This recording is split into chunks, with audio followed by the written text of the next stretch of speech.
This is Doc Ock coming at you live and direct from Black Facts Headquarters Central this evening with another installment of Doc Ock at noon and 9.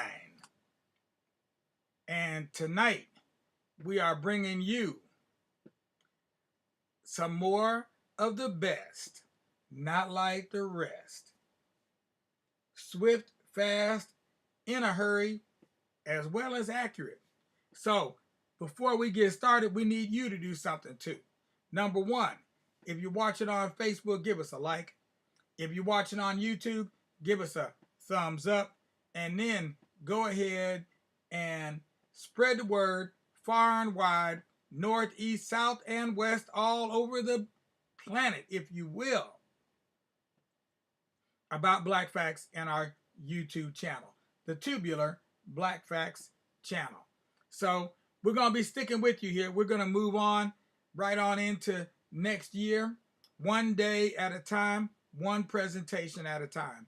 And tonight, I should say, our proverb for tonight is, a stranger does not play Oware. And if you recall, Oware is the game we introduced you to a little while ago. Yes, it's a game that is played with seeds, and there is some amount of counting involved, but each and every one of us can do it, and if we can do this, we can do calculus too. So think about that. A game that will help strengthen your mind, absolutely, without tiring out any other part of your body that might rhyme with mind, which I won't say what that might be, but you know what I mean. Meanwhile, let's go ahead and continue with our story about Matthew Henson, the explorer and scientist in his own right, in a kind of George Washington Carver kind of way. Now, George Washington Carver did go to school, that's true, but he was a scientist. He was a student of nature. He was a student of nature, a naturalist, if you will. Everybody is great, if not greater, than John Audubon. Ain't that his name? John, or is it James? James Audubon, John Audubon, whatever Audubon's first name is, that guy. Okay? So Matthew Henson was a scientist in that manner of speaking, not so much one who went to school and was trained, but someone who used their natural abilities to go further, farther, faster than anyone else had ever done before, which was particularly useful in piloting their way, in his way, as well as the people he worked with, Admiral Perry, to the North Pole.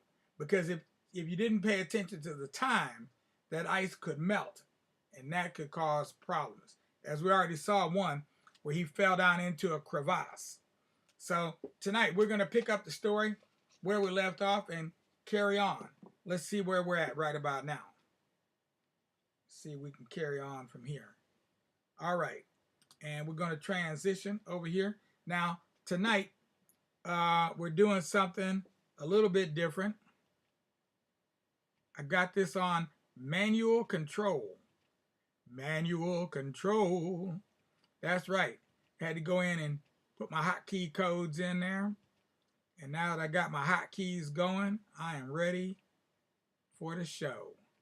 There we go. All right. Hopefully everybody can see that. You may not be able to read it, but I'm going to read it to you. So fear not. Fierce winds in 60 degree below 0 degrees Fahrenheit. Weather beat down on the men, and the sun was in the sky almost 24 hours a day, giving no relief from the dazzling snow. Later inside their sealskin tent, Matthew Henson says, "Lieutenant, we'll make much better time if I hitch the two teams together. But Matt, that will be 28 dogs. Can you handle such a large team?" And Matt Henson did just that. He drove 28 dogs in one team. Now that's a lot of dogs. If you can imagine trying to get a whole group of school children to all pull in the same direction at the same time, it's basically what you're trying to do. Except these are huskies. They're worse than school children. I mean, in terms of more difficult to try to get them to do what you want them to do. Matt, our food supply is almost gone. I don't think we I don't think we or the dogs will be able to get back to camp alive. And Matthew Henson says, I know. Our only chance for survival is to try and find a herd of muskoin or musk oxen. Oh, I see there's an error here in the text. Of musk oxen.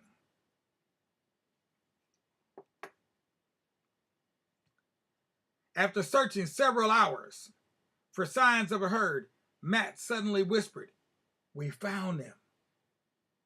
As soon as the musk oxen sensed the presence of the men, the herd drew into a circle for protection.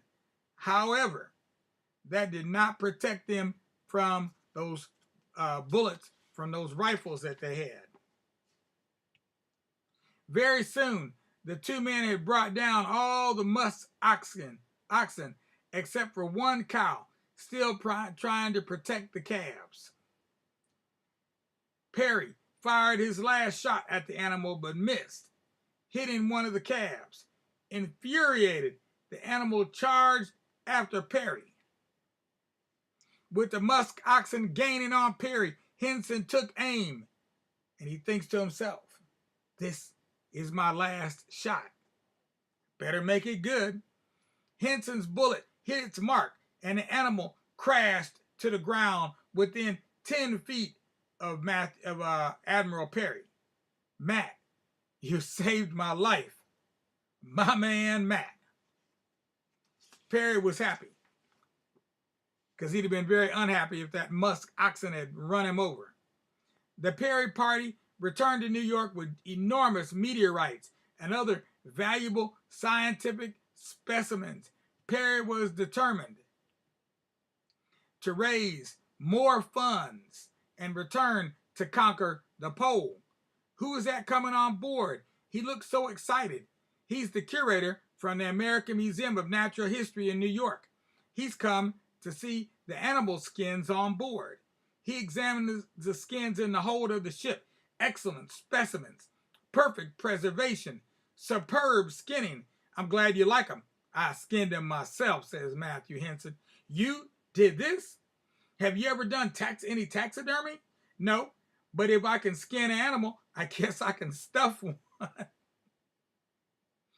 For the next 3 years, Matthew Henson worked at the museum, aiding in mounting the animals and guiding the artists in painting the Arctic background. Matthew Henson, learn by doing. Remember, everything you learn, a matter of fact, some of the most valuable things you learn may not be learned in a school. Perry and Henson, in pursuit of the elusive goal, returned to the North in 1896 and 1897. Have you seen the story in today's newspaper about Nansen's attempt to reach the pole? Yes, Matt, I have. And Sverdrup is also trying. If he goes north before we do, he will get the best dogs and supplies. We've got to try again right away. The competition spurred Perry on to the point where he and Henson again set out for the pole in 1898. It was the worst time of the year for travel on the ice. Perry's toes froze completely, and Henson had to take him back to the ship. Perry's toes were amputated by the ship's doctors. So somebody came back with less toes, but it wasn't Matthew Henson. Spoiler alert. After they returned to New York, Henson decided to see the U.S. and took a job on a railroad. Now guess what job that would be? Yes, you guessed it, a Pullman porter. On his trips through the South, he saw the terrible treatment of African Americans by racists. In fact, he himself was attacked with a shotgun in New York at a dinner party given in his honor at the home of his friend, Mr. Gardner, in Harlem, New York. Do you ever think you'll reach the pole? Yes, I do. And I long to be back in the Arctic where a man is judged on the merit and not the color of his skin. What are the Eskimos really like? Matt, here's to your success. If you reach the pole, it will mean a lot to our people. At the dinner party, he met young and pretty Lucy Ross. It was love at first sight. Matthew Henson courted Lucy Ross. They visited museums, attended concerts, and had walks in the park. Now, funnily, I don't see a chaperone anywhere in these pictures, but there should have been a chaperone. Matt told Lucy about his life, that he was a poor man, that his years in the Arctic had paid only in high adventure, not in money. He finally got up enough courage to say, I love you, Lucy. Will you marry me? I can only offer myself. Yes, Matt, I will marry you for you. Oh, Lucy, Lucy, Lucy, you've made me the happiest man in the whole wide world. This trip, I'll bring you the North Pole on a stick as a wedding present. When Matthew Henson left on the next expedition to the Arctic, he carried in his heart more optimism and self-confidence than ever before.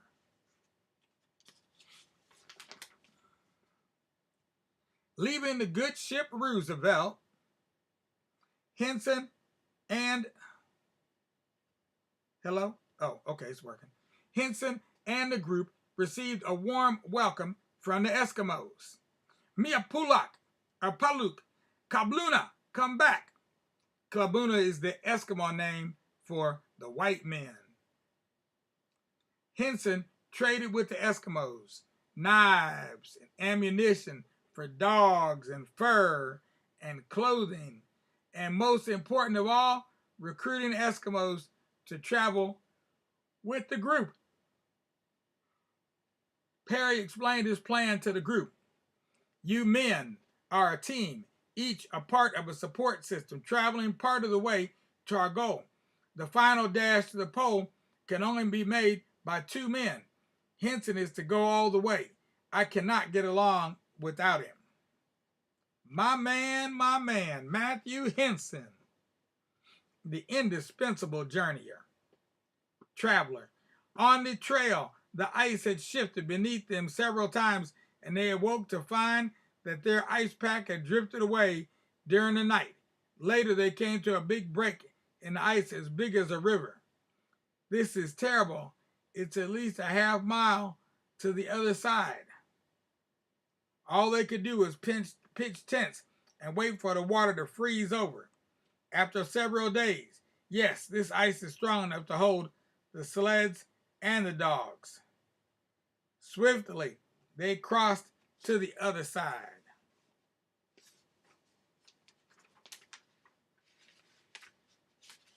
Oh, excuse me.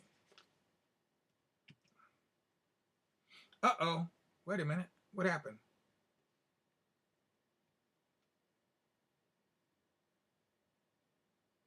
Huh.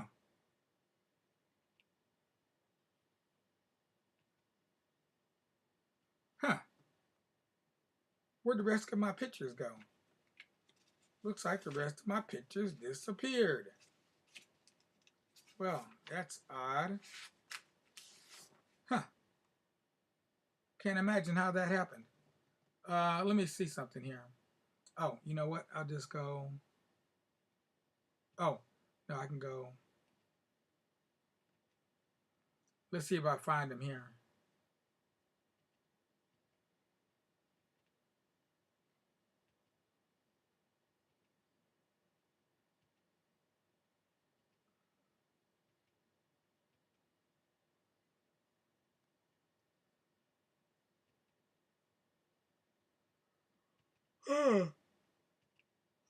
Excuse me.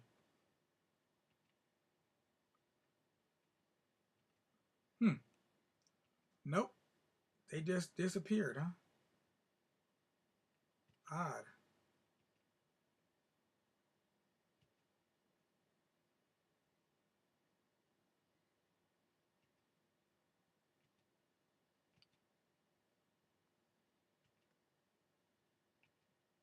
Huh. Okay. Well, that's a fine howdy doody. Um, rest of the pictures just disappeared on me. Okay. So, well, what we'll do, we'll just change our settings here a little bit and put this back on automated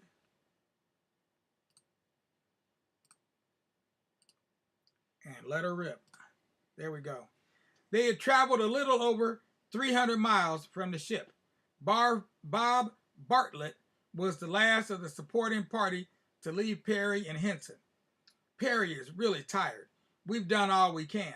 The rest is up to you. History will be made in the next few days. Good luck, Matt. Thanks, Bob. Perry, Henson, and 4 Eskimos started on the last 133 miles to the pole. Time and temperature became the most important factors. Rising temperatures were causing the ice to crack everywhere. If they were to reach the pole and return alive, they had to travel at top speed.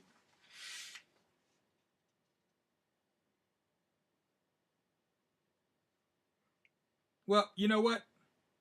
Actually, I have run out of, well, I guess I could finish this off. Let's go ahead and finish it. Matt, the sextant says our position is 89 degrees, 25 minutes. The North Pole is 35 miles away. Henson and the Eskimo Utah were in the lead. Matt was driving his sled across very thin ice when suddenly the ice broke under him, exposing the cruel Arctic waters. In a few moments, Matt was pulled down by the frigid water that was filling his boots. When he thought it was all over, he felt strong arms lifting him. Utah had pulled him to safety. After traveling 4 more hours, Matt stopped. Utah, let's build our igloo here. I think this is it.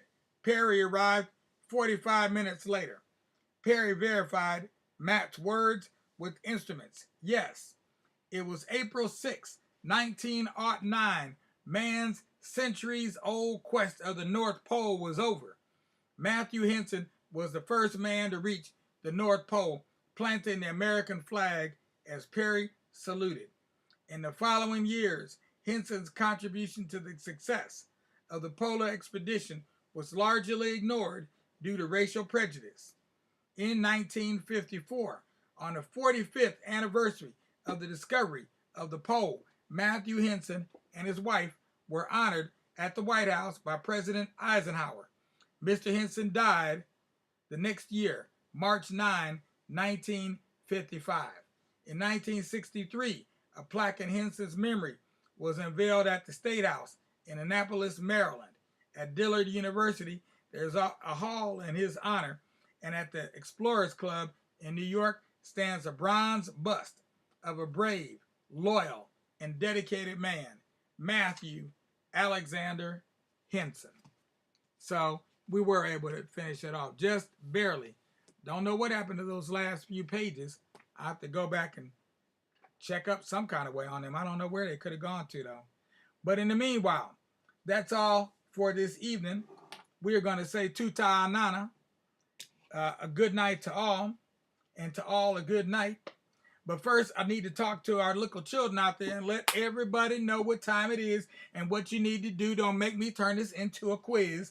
All you need to do to be a whiz without a quiz is to lay your little head on your little pillow, on your little bed, and close those your eyes while you wait on that sun to rise. And when you feel those sunbeams beaming down on your eyes, you'll know that it's time to rise and shine and greet the day.